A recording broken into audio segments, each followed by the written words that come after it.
The sky above the plateau did not move. That was the first thing she noticed when she stopped walking. No drifting clouds. No atmospheric shimmer. No sunrise or sunset cousinly. A vast, bruised firmament stretched taut like old skin over a dead world. Light bled down from nowhere in particular, diffuse and colorless, turning shadows into vague suggestions instead of lines. The planet had once possessed an atmosphere dense enough to weather stone and cradle oceans. Now, it barely breathed. Commander Alara Voss stood alone at the edge of a wind-carved rise, boots half buried in pale dust that had once been seabed. Her suit compensated, automatically micro-adjusting pressure seals. Recycling moisture she could no longer afford to lose, but the sensation of dryness still clawed at her throat. She swallowed out of habit. The suit registered it as unnecessary. Below her, the plain stretched outward in silent waves, broken only by skeletal rock spires and the remains of something that might once have been a city or might never have been one at all. It was impossible to tell anymore. Time had a way of erasing intention. Behind her, the dropship lay canted on one stabilizer, its hull scarred and dull. Emergency lights pulsed weakly inside like a wounded animal, trying to signal that it was still alive. It would never fly again. She had known that the moment she hit atmosphere on half power and no navigation beacons. No rescue signal had answered her distress call.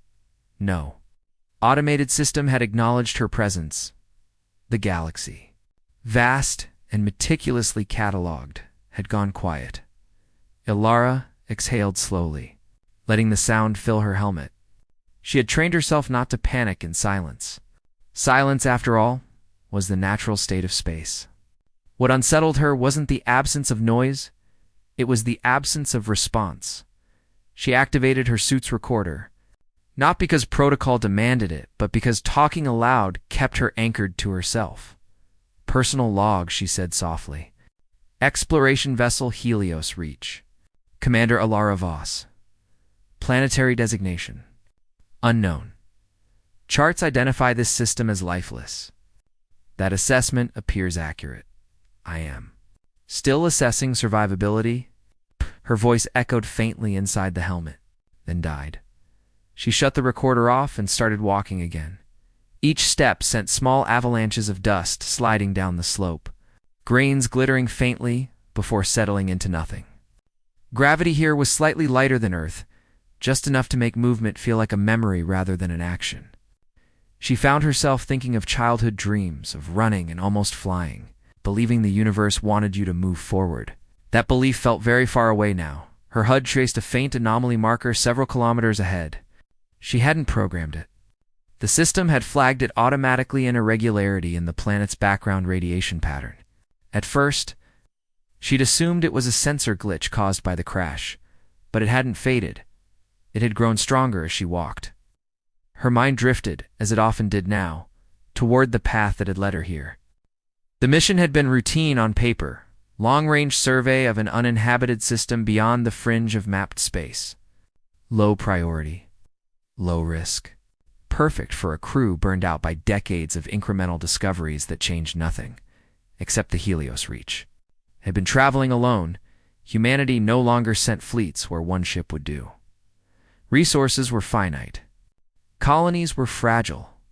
Earth, what remained of it, had grown cautious in its old age. Exploration had become a solitary profession, undertaken by those willing to accept that they might not be remembered. Alara had accepted that long before she launched. The anomaly pulsed again. She stopped, lifting her head.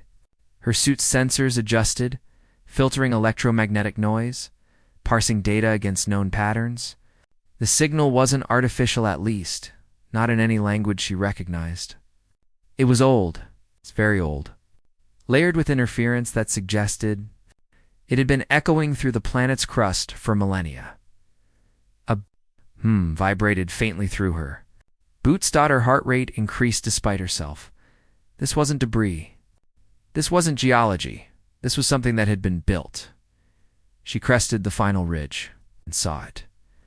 The structure rose from the plain like a half-buried thought vast, angular and unmistakably deliberate. Its surface was smooth stone or metal or something in between, dark and unreflective, etched with shallow grooves that caught the light at oblique angles. The geometry was wrong in subtle ways, edges that curved just enough to unsettle the eye, proportions that felt purposeful but unreadable. It was not a ruin, it was intact. Alara stood very still. Her suit began cataloging automatically dimensions, composition estimates, radiation levels, but she barely registered the data. A slow pressure built in her chest, not fear exactly, but recognition. This place had been waiting. She approached carefully, each step measured.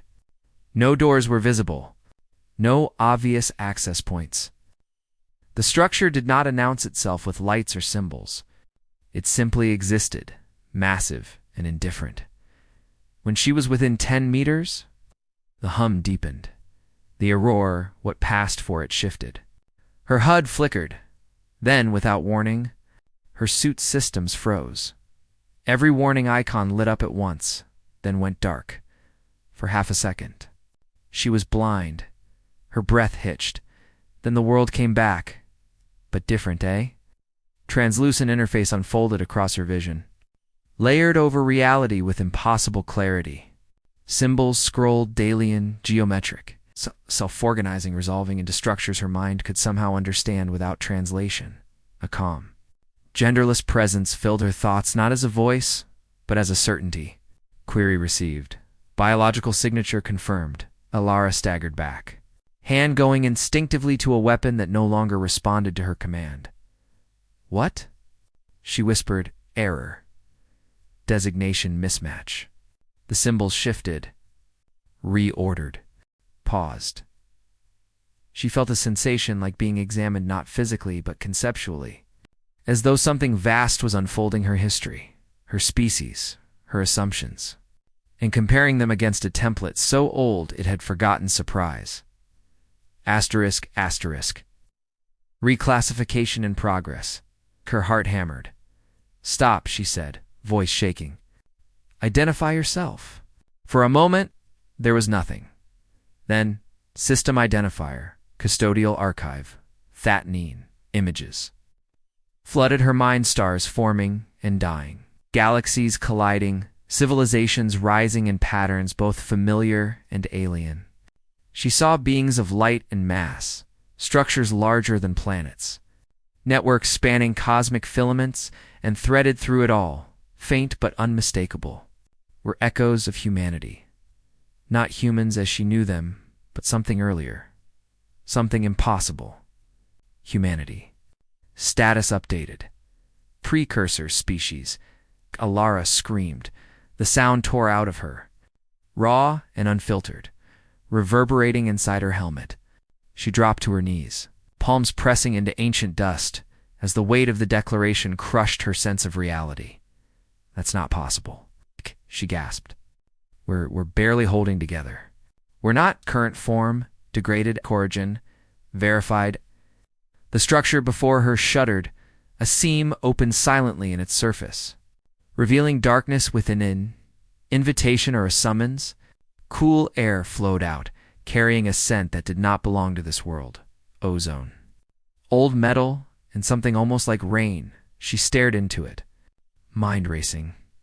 If this system was telling the truth, if humanity had once been something more, then everything she knew was a lie built on forgotten ruins.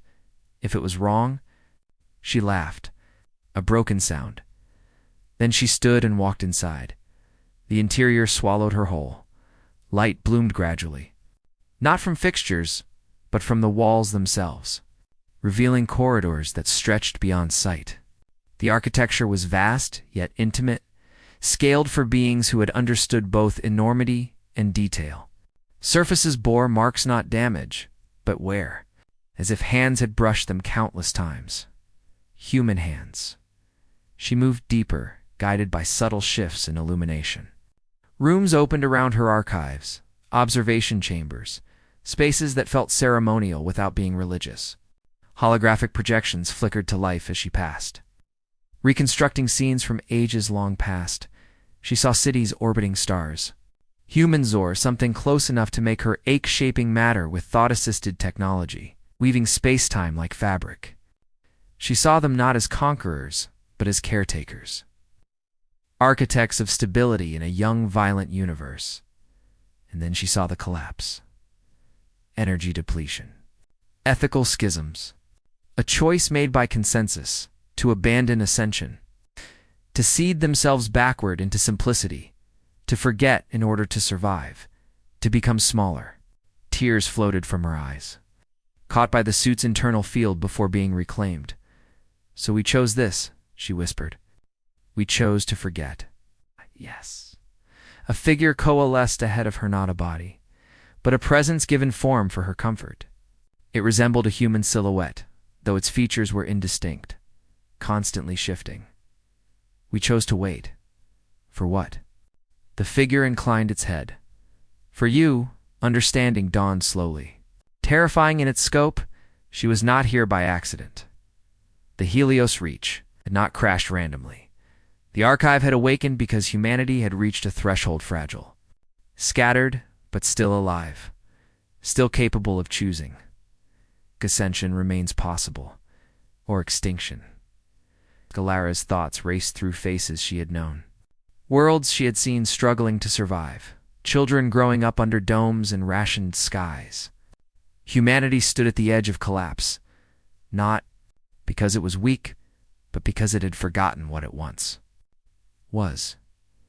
"And you want me to decide," she said. "We want you to. Remember." Silence stretched. She felt the weight of it settle into her bones.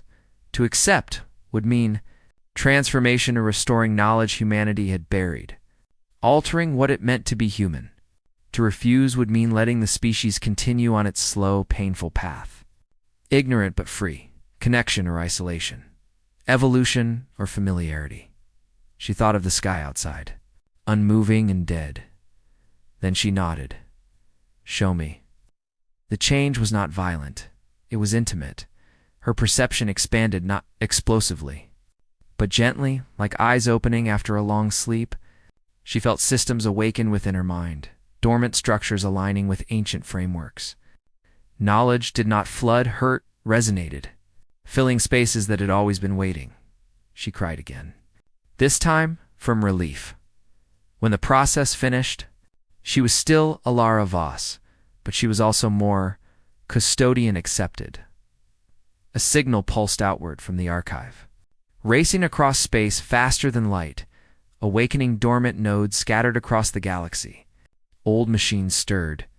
Beacons, long silent, reignited. Far away. Ships detected impossible readings. Colonies received messages written in symbols. No one had used Aenean symbols that nonetheless felt achingly familiar. Ilara stepped back into the dead light of the plateau.